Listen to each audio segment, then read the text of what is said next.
Friends, నేను మహేంద్రని. అందరిలాగే నాకు కూడా మార్నింగ్ లేవగానే ఇన్స్టాగ్రామ్ ఓపెన్ చేసి చూసుకునే అలవాటు ఉంది. సో దానిలాగా మనకి ఒక స్క్రోల్ చేస్తున్నప్పుడు ఒక చిన్న వీడియో క్లిప్ నాకు కనపడింది. ఆ వీడియో క్లిప్లో నేనేముందో నేను చెప్పను, కానీ చూసిన వెంటనే నాకు చాలా బాధేసింది. ఎవరితో షేర్ చేసుకోవాలో తెలియక మీతో షేర్ చేయాలని అనుకున్నాను. సో అందుకే నేను ఇట్లా వీడియో చేయాలని ఫిక్స్ అయ్యి డిసిషన్ తీసుకొని వీడియో చేస్తున్నాను.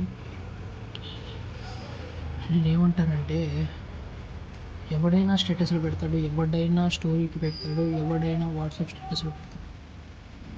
ఆఖరికి నేను పెట్టా. ఎవడైనా 2 రోజులే పెడతాడు, అది చిరిగిన 2 రోజులు 3 రోజులే పెడతాడు అంతే. అంతకు మించి ఒక్కరోజు ఫైట్ చేయడు. నేను ఇది ఫైట్ చేయడు అని ఎందుకంటానంటే, రేప్ కేసెస్ కావచ్చు, చూస్తుంటారు. రీసెంట్గా వచ్చిన చాలా రేప్స్ కేసెస్ ఉన్నాయి. అయ్యేవి అని కేరళ ఇన్సిడెంట్ ఏమైంది? లేదు. ఇది కూడా అంతే.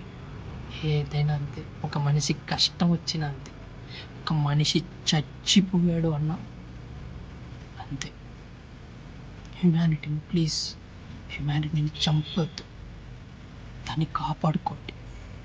నేచర్ని కూడా కాపాడండి, స్త్రీలను కూడా కాపాడండి.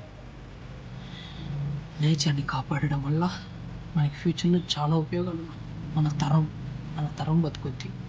మన భవిష్యత్తు కాలం, మన జనరేషన్, నెక్స్ట్ జనరేషన్, ఆపై జనరేషన్ కూడా బతికించాలి. అది మన చేతుల్లోనే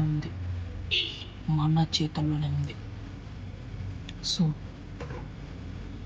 నేను ఎవరైనా ఇబ్బంది పెట్టించుంటే ఐఎమ్ రియల్లీ ఎక్స్ట్రీమ్లీ సారీ. నేను ఎంత తప్పుగా మాట్లాడుంటే నన్ను క్షమించండి. ఇంతకు మించి నేనేమి మాట్లాడాలని అనుకోవట్లేదు. దట్స్ వై ఇంకా నేను చూసిన వీడియో క్లిప్ని వేసేస్తాను, చూడండి. జై హింద్.